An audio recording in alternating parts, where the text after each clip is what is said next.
Peterson case. See how it'll help Scott's defense. A sober San Francisco, the city's new plan to keep drunks off the streets. A shift in high-tech jobs. How far would you be willing to move? Next on KRON-TV, home of the 9 o'clock news. Sanctity of marriage. I believe a marriage is between a man and a woman. And the president says he'll work toward making that belief the law of the land. President Bush makes a strong statement against legalizing gay marriage, wading into a controversy that hits home for many in the Bay Area. KRON 4's Teresa Estacio joins us from San Francisco with tonight's top story. Teresa. And good evening. You know, this is a topic that touches the heart of many Bay Area residents, and tonight, locals as well as tourists talk about it. I believe in the sanctity of marriage. And with that comment from President George Bush today, stating for the record his beliefs, a marriage is a union between a man and a woman. I believe a marriage is between a man and a woman, and I think we ought to codify that one way or the other, and we've got lawyers looking at the best way to do that. Bay Area gay rights activists quickly weighed in on the controversial subject. I'm deeply concerned. Tom Lynch is the executive director of the San Francisco Lesbian, Gay, Bisexual, Transgender Community Center. I just think generally he's out of step with fair-minded Americans, and the polls are showing every day that more and more people are supportive of legal recognition for gay and lesbian couples and their children. Molly McKay, an attorney who's been with her partner, Davina Kotulski, for the past 7 years, is actively involved with Marriage Equality California, an organization trying to legalize homosexual unions in the Golden State.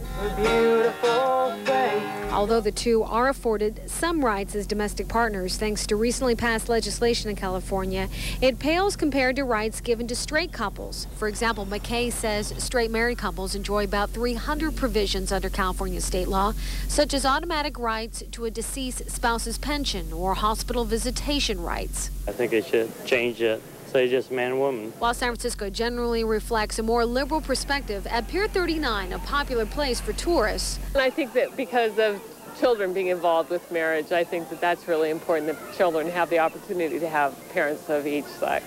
Some echoed the president's position, but not everyone. Different. Everyone their own, you know. God made us all different. And if that's what they want to be with, then no one should judge them. And there is an assembly bill that is weaving its way through Sacramento right now that would give domestic partners more rights. As far as federal law is concerned, if there are any changes, we are under the impression that it would not truncate any California laws. In San Francisco, Teresa Estacio, KRON 4 News. Thanks, Teresa. The president did not shy away from other controversies at the press conference today. For the first time, he took personal responsibility for repeating flawed intelligence in his State of the Union address. We'll have more on that story at 9:30. Governor Gray Davis is downplaying reports of cracks in Democratic Party unity in his battle against a recall election. The governor visited a domestic violence shelter in San Francisco's Chinatown today to defend his record in office. He was also on the defensive about reports that some leading Democrats are pushing for Senator Dianne Feinstein to run against him in October. I'm very proud of all the Democrats that have stood by my side. I'm particularly proud of the effort that Dianne Feinstein has provided our campaign. She was the subject of a recall here in San Francisco.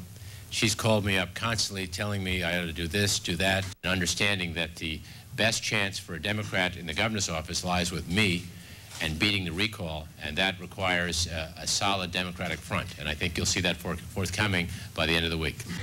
Nonetheless, a number of Democrats are calling for alternatives to Davis on the ballot. KRON 4's Phil Mateer will be here at 9:30 tonight to talk about the strategies of both parties in this election. Lightning from a summer storm sparked 3 fires in Northern California today. One of them is still burning tonight. The California Department of Forestry is trying to put out a fire in Alameda County near Livermore.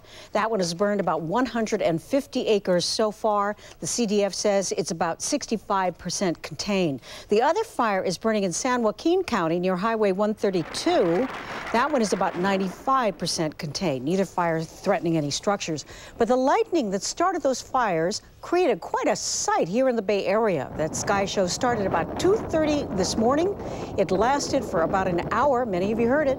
And there may be more of it on tap tonight. KRON-4's chief meteorologist, Steve Raleigh, in the Weather Center to tell us more about that. Steve? Well, Wendy, you're right. In fact, it even started a little earlier than that. Just about as I was getting off of the news time last night at 11:30, I saw some of it.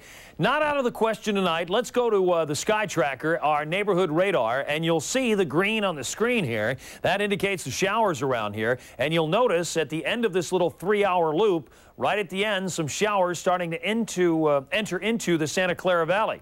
So not out of the question to see maybe a shower within even the next hour. So we're going to talk about some of these thunderstorms because they're going to be around for the next couple of days in a few minutes. All right, Steve, thank you for that. A grass fire in the East Bay gave residents quite a scare today. Flames crawled dangerously close to a housing development near Interstate 80 in Fairfield. That fire tied up traffic in the area as well and sent some people scrambling from their homes. KRON-4's Jesse Gary is live in Fairfield tonight with the latest. Jesse. Pam, good evening. Everyone's back in their home tonight, but that doesn't mean the danger is gone, and that's because of the conditions that are out here right now. Let me show you. Extremely dry grass, very, very windy. The fire today started off to my left by the 80 freeway, worked its way up this hill, and then back down the other side towards the Rolling Hills subdivision. Despite clouds and cool temperatures, Fairfield became the latest example of the dangers of fire season. Around 2 p.m., a 1-acre grass fire near the westbound lanes of the 80 freeway grew to encompass over 40 acres. We thought we had a good handle on it, but then when it got up that hill, as it does, the wind gets up the hill in the direction they're ready to spread, it kind of got away from us a lot quicker than we thought it was. Battalion Chief Tony Velasquez says 4 homes in the Rolling Hills subdivision were evacuated as a precaution. Flames very, very close to all of the homes. It's quite dangerous living out here in the hills. It really is. Warren Davis's home sits yards from the fire line. Before the 911 call went out, he moved into action. So we just got a hold of a couple of hoses, put them together, took them up, warded down over the fence to keep it from coming into our yard. An army of 100 firefighters working with 25 pieces of equipment gained containment and tapped out the blaze an hour and a half after it started. The cause is still being investigated. Meanwhile, the cleanup is underway. Neighbor Cindy Wooden. There was ashes everywhere. The front porch is full, everywhere. So that's what we're doing. Cleaning up. Cleaning up. And a handful of firefighters are keeping an eye on the area to make sure another small spark doesn't ignite this hillside again. Fire's a real big danger out here. And because of that, firefighters are going to be out here all night, just a handful of them, just to make sure this fire doesn't kick back up. And we're live in Fairfield tonight. Jesse Gary, KRON-4 News. Wendy, we'll head back to you. Okay, thank you very much, Jesse. Palo Alto prosecutors filed felony assault charges against 2 police officers today in connection with an incident that sent a local man to the hospital.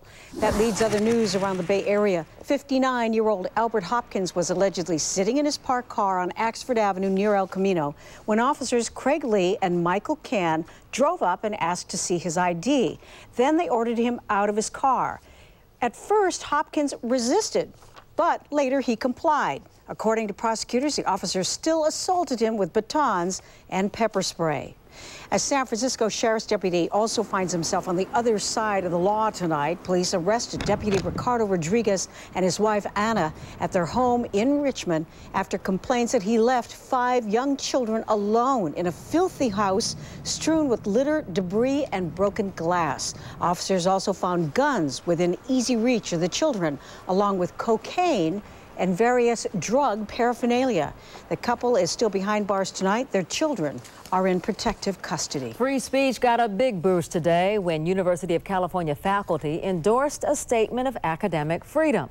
The flap started last year when a course catalog urged conservatives not to take a class on the Palestinian resistance movement. Critics complained that UC professors were turning their classrooms into soapboxes. But UC faculty disagreed, arguing that the university has an obligation obligation to foster independence of mind. And in Oakland, many can't believe what a sweet deal the City Council awarded last night to former city manager Robert Bobb. Council members signed off on a $275,000 severance package, which includes $150,000 in accrued vacation and sick leave. Mayor Jerry Brown let Bobb go on July 1st, chalking it up as part of his budget cuts, though most say the two men never really got along. Appointed by Brown's predecessor, Bobb was making more than $200,000 a year, which is the highest salary in Oakland city government. Well, after months of arguing, the budget battle should officially end on Saturday when Governor Davis is expected to sign it. Even though the budget battle ended in San Jose, a call to police about a man covered in blood led them here to this house. Once here, they discovered a double murder. I'll have that story coming up. There are new reports tonight about the evidence in the sexual assault case against LA Lakers star Kobe Bryant. So you're on vacation, you picked up your rental car, and you think you're going to pay a certain price for it.